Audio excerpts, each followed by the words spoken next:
Good everyone, Organized Video, and today we have a Spade review on the V-11. This used to be under the name V-11G, but then they took the name G off. I don't know why. And as soon as I looked at this aircraft, I immediately thought, I don't know about you guys, but I immediately thought T6 Texan.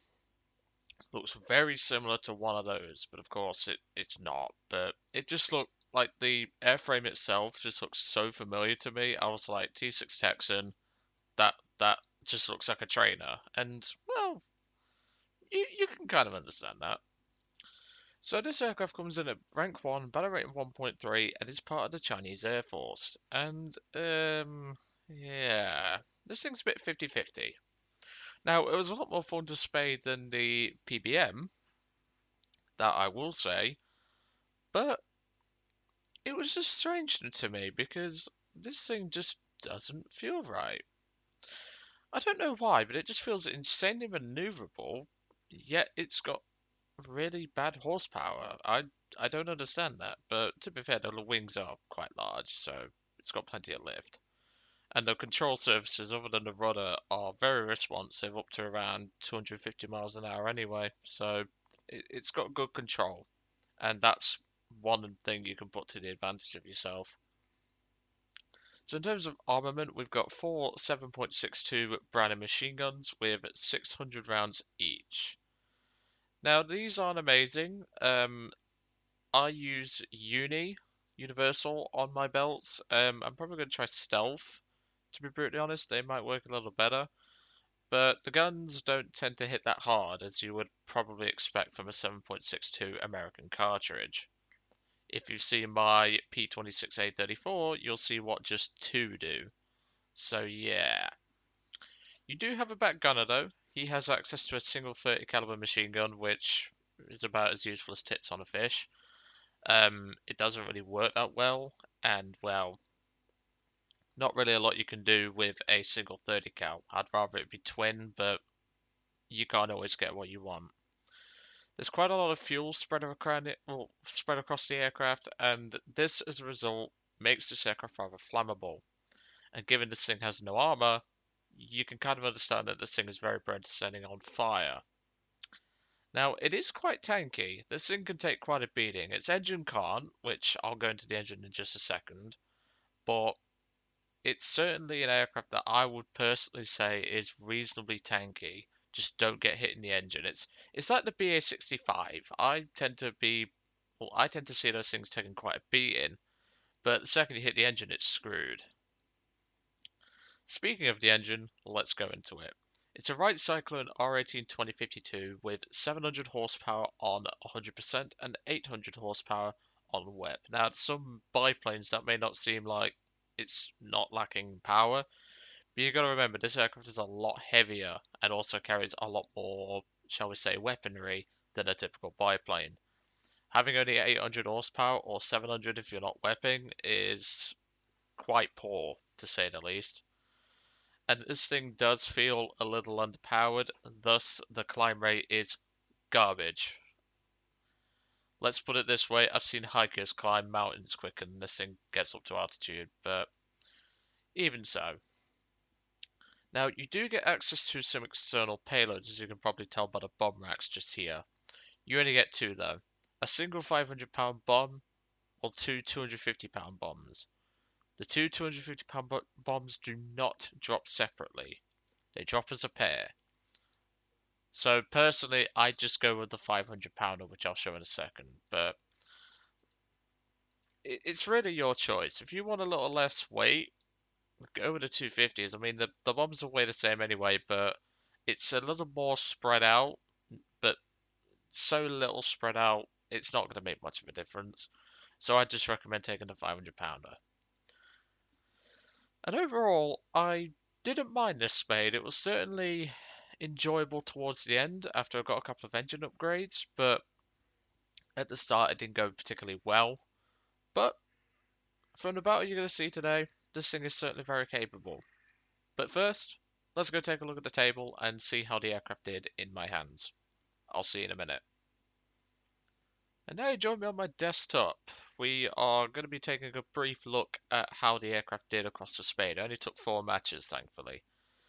Battle 1 was no air kills, no ground kills, no assists. I did die. 1,284 silver lions, 632 RP. Battle 2, which I believe is the battle I'm going to show you today, is 2 air kills, 12 ground kills, no assists, didn't die, 13,496 silver lines, 2,162 RP. I'm not going to mention the base bombing because there was none. Battle 3 was 2 air kills, 1 ground kill, 0 assists, didn't die, 5,124 silver lines, 1,520 RP. And Battle 4 was 2 kills, no ground kills, 0 assists. I did die, sadly. It was actually quite a fun dogfight. Just the engine failed. 8,511 silver lions and 1,878 RP. Overall, not too shabby. I mean, 6 kills to 2 deaths, that is certainly capable and perfectly shows off what this aircraft can do. But of course, you're all here to see how it actually did and what its strengths and weaknesses are. So how about we go into that, eh? I'll see you in a second. And welcome back. So this is quite a short match. I'm teamed up with Munchkin for this one. He decided to help me spade this aircraft and he helped out quite a lot. I think we had Shadow towards the end as well. And, well, here's where we're going to get into a bit more about this aircraft. First of all, it's very common that you'll get up to 2.0 and 2.3.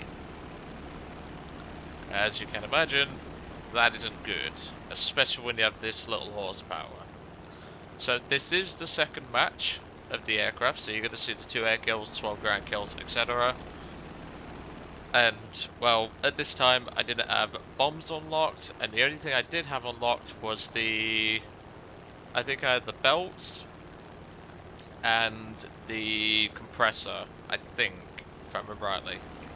And after this match I got a lot done, let's put it that way. Now of course, you can notice straight away that the climb rate of this aircraft is complete garbage. I caught my mouse then, in the battle.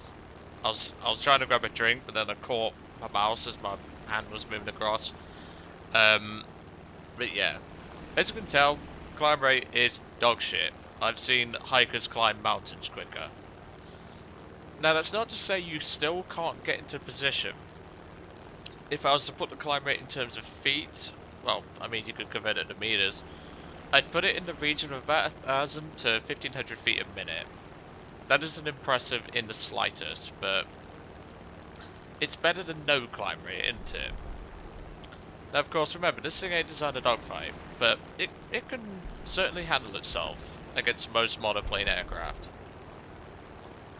So here we've got a D3A1 coming in for a pass. Of course, he's... I don't know why... I don't know why he's flying so aggressively, but that's his choice at the end of the day. You do not get any air brakes. He does, so I'm not going to be following this guy for a particularly long time because I'm just going to be wasting my time.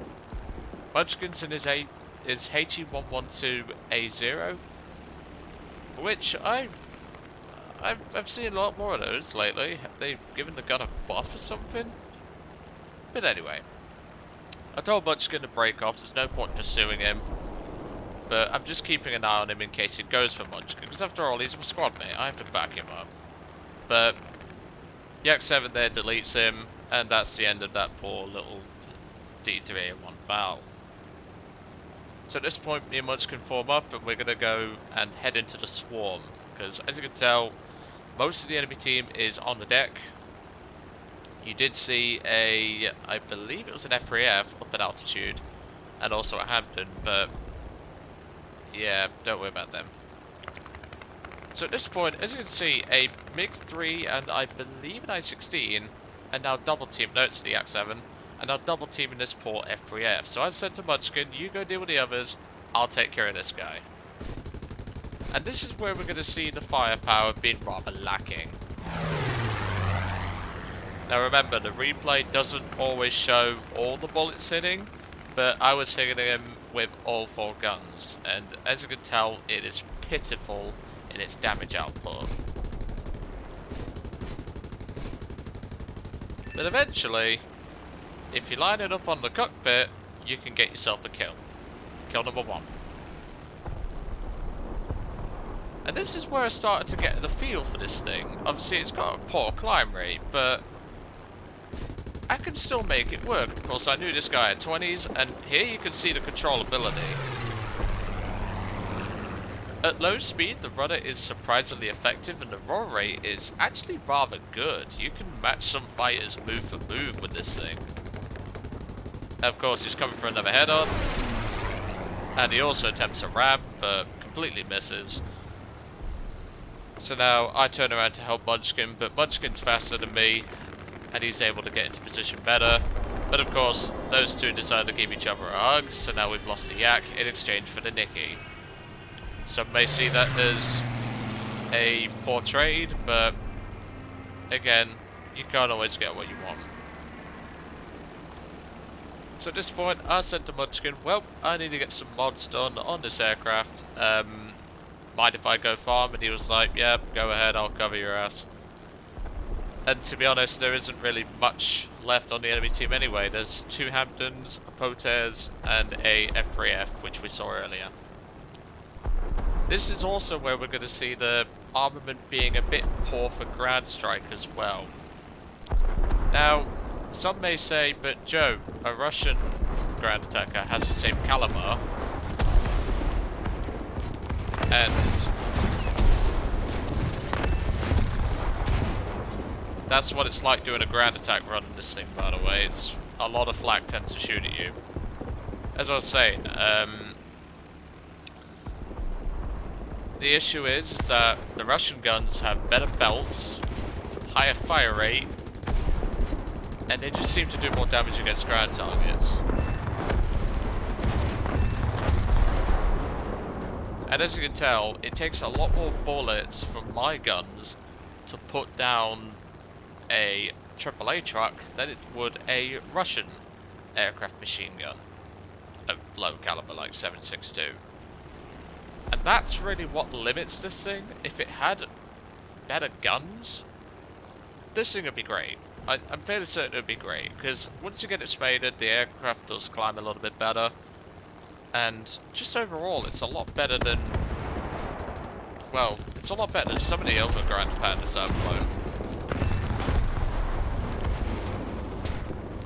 And the controllability really does help with that. Now, of course, the rear gunner is about as useful as tits on a fish for ground strike. In some ground attackers, you can get your gun down and shoot down with the rear gunner, but this you pretty much can't. And it is taking a beating from these guys, these AAA trucks, but it's coping perfectly fine. Those last 2 AAA trucks you see there are going to be my final kills, by the way, for ground pounding. But the handling is very good. It just bleeds a lot of speed in the turn, as you can tell if you look at the airspeed indicator.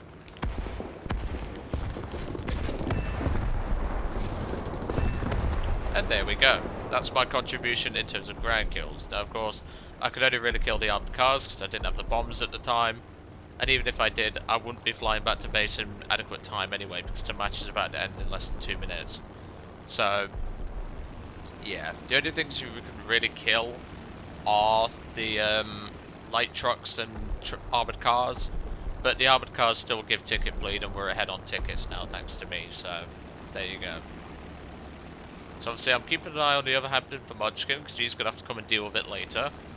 And I'm now on the way with about 500 rounds to come and give him a hand with this Hampton. Now this Hampton's already dropped his payload, and the I-16 is attempting to ram him. And somehow messes that up. Now of course Munchkin is taking shots at the Hampton, and he says if you've got a shot you can take it. So I'm coming in as fast as I can. This is pretty much as fast as it goes. The I-16 manages, I think, to score a ram. Nope, he missed. And I'm coming in at this point, line up on the cockpit, and there we go. Second and final kill for the match, and there goes the I-16. Now of course it's just me and Munchkin to deal with this Hampton for the moment, because we don't have any other teammates as far as I know in the area. But Munchkin's a crack shot, takes out the Hampton with the last bit of his ammo, and that's good game. So like I say, I have wanted this aircraft in the game for quite some time, and I'm happy it's here. Now, of course, it is a bit underpowered, so you have to take that into consideration. But with the payloads it's got and the controllability it's got for ground forces, this will be a nice little low-tier ground striker for China. And if you've got a nice little 1.3 lineup, or 1.7, this thing will fit right in. But anyway, I'm going to let you guys off. I hope you enjoyed today's video on the V-11, and I will catch you all on the next one.